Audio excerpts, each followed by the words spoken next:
let's take a second to talk about security and how to make your app secure. So Salesforce has really strict security requirements, which is a good thing. And they're going to require you to do multiple different scans from um, multiple different scanners to submit to AppExchange.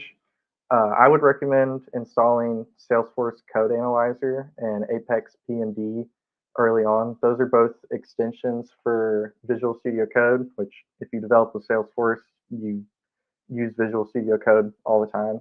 And what they do is kind of in real time analyze your code and tell you if you're violating any security practices, and it'll also tell you like the threat level and link to Salesforce documentation on like best ways to fix it.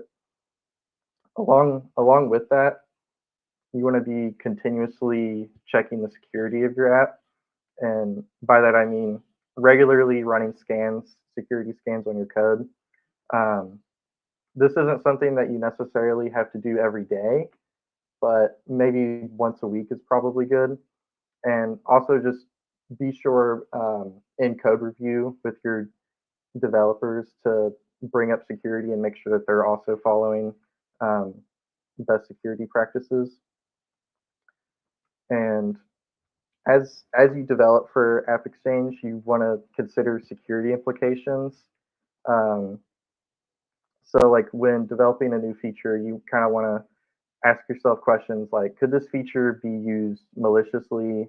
Could And linking back earlier to like the profiles and permission sets, like could this user use the permissions that they're given to access data that they shouldn't be looking at? So that's things that you want to think of as you're developing an app for AppExchange.